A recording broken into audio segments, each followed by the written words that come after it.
people yelling at that point, get him, get his ass, things like that, right? That is correct, yes. Did you hear, there's one that I've heard on this, and I don't know if you've heard it. Cranium that boy. Did you hear that? I've heard it after the fact. In that moment, I do not recall hearing that, no. Okay.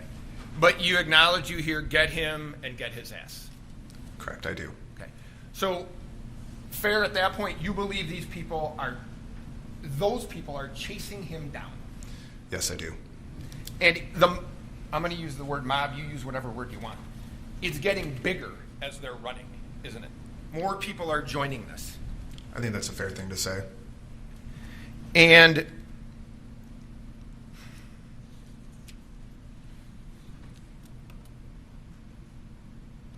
you believe, well, tell me if this is true. You were concerned for Kyle Rittenhouse's safety. Yes, I was.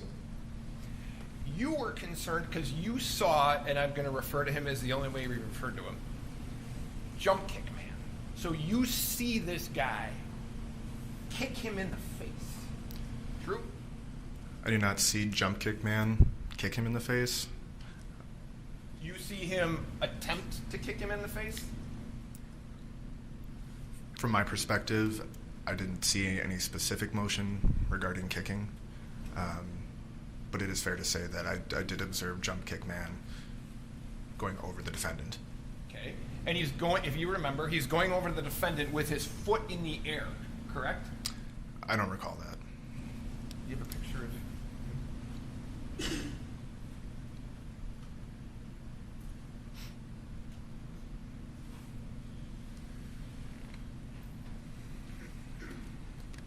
And before I bring it up, to be fair, you're making up ground on Mr. Rittenhouse, correct? As you're running in his direction. Correct. Correct. Okay, you eventually catch him. Correct. Or come up to him, right? Correct. Okay.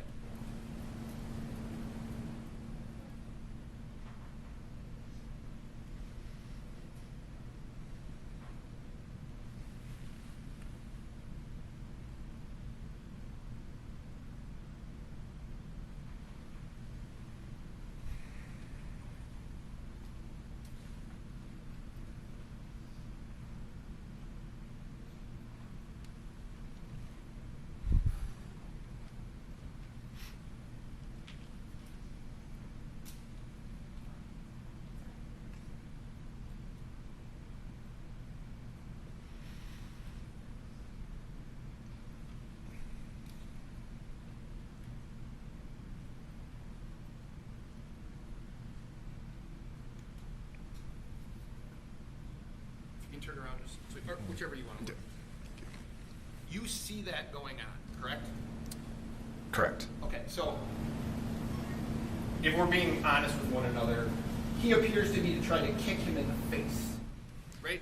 In this photograph, yes. Okay. How far away from this when it's going on are you? I don't recall how far away I was exactly when this action occurred. You're a matter of feet, though, right?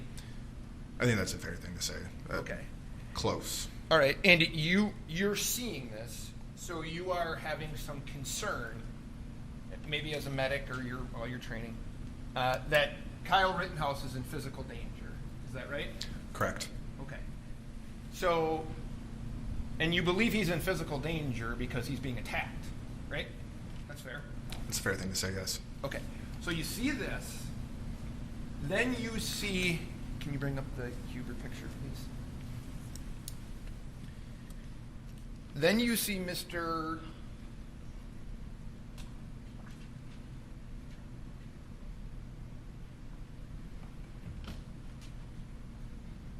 Then you know you didn't know it then, but you know now that's Anthony Huber, right? Correct. Okay. And you saw this happening, right? Correct. And it was no more from me to you away probably at that point, true? I don't recall, but that's probably fair. Ballpark? Yes. Okay. And in fact, you had mentioned to the officers that you even recalled Mr. Huber holding onto the trucks of that skateboard when he was striking you, right? Correct. And that To be fair, as a medic, that concerned you, did it not? I think anytime that there's a risk of head trauma, it's a risk. Yeah, no, fair enough. So, you believe in this picture, one of the reasons you wanted to intervene was you believed that Mr. Rittenhouse was in danger of being seriously hurt, right? In part, yes. And you had mentioned to the police that evening that you tried telling Mr. Huber, you just said the guy, but you tried telling the guy to stop hitting him with the skateboard. Is that right? That is what I put in my statement, yes. Is that true? With the benefit of hindsight, I don't believe that to be true, no.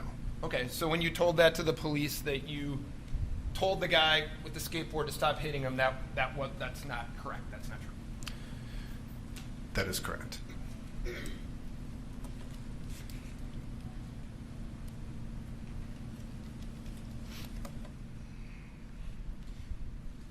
Now, your original statement then to the police was, I tried telling the guy to stop hitting him with the skateboard. The guy on the ground then turned over, racked the weapon, and pointed his gun at me and shot me, right? That is correct, yes. You omitted the idea. You omitted the fact that you ran up on him and had a Glock pistol in your hand, right? You left that out. Correct. Would you think in a case where you are shot that providing the police information that you were actually possessing a firearm at the time would be relevant? I think that's fair, yes. Okay. But you didn't think it was relevant to tell him that day, correct? It's not that I didn't think it wasn't relevant. After the defendant had shot me, I had just gotten out of surgery when the Kenosha police officers had arrived and just gone through one of the most traumatic experiences in my life, both emotionally and physically. I'd just gotten out of surgery. Had just been sedated. I was on pain meds. So, Go ahead, I'm sorry. I don't want to interrupt you. Sorry. It wouldn't have been a purposeful omission. You were asked at that same statement what you did for work, and you refused to answer that, right? That is correct. So you made a conscious decision to not answer that. That is correct. You weren't so drugged that you couldn't answer that question, right? I refused because I was worried for my safety. My point is that you had a thoughtful process not to answer that. True? That is correct. You told this officer specifically what Mr. Rittenhouse was wearing, correct? That is correct. You had a thoughtful process, even though you just got out of surgery and were drugged and whatever else was going on, which I understand. You were still able to answer all those questions to the best of your ability, and they were accurate, right? To the best of my ability, yes. Okay. So the fact that you failed to mention that you possessed a firearm when you were shot and that you dropped it, were those things that you forgot because of your medication? I would say not only the medication, but also the traumatic experience that I'd just gone through. And you understand it's the only information that you appeared to have forgotten that puts you with a gun directly in front of him, right? That is correct.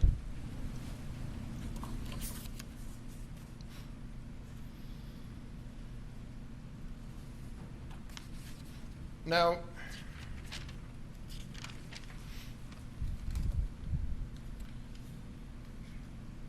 you are also then interviewed again by law enforcement in September. Is that right? That is correct. You bring your lawyer. Correct. Mr. Binger's there? Not in person. Okay, but he's present in the... He is attending the meeting, yes. Okay. And there were three... Sorry, he was present via Zoom. Okay, and there were a total, if you remember, 3 prosecutors present, right?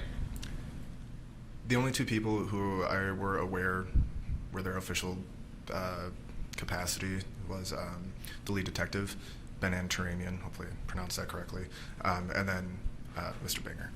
Okay. But as for the other people, I'm sure they mentioned their names, but those were the two people that stuck out, I guess I should say. So the people that you recall, Detective Antaramian, Mr. Binger, your lawyer, and you. Correct. And you were asked on that day, which would be, now that would be your second statement, you were asked about what had happened, right? Correct. And had you viewed some of the video between the shooting and the interview that you gave on, I think it was the 24th of September? I can't say for sure, but I would say it's a very fair guess that I had at least seen something at that point, or by that point. And in that interview,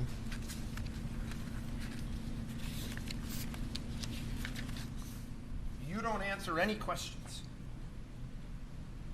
about the shooting, do you? No, I do not.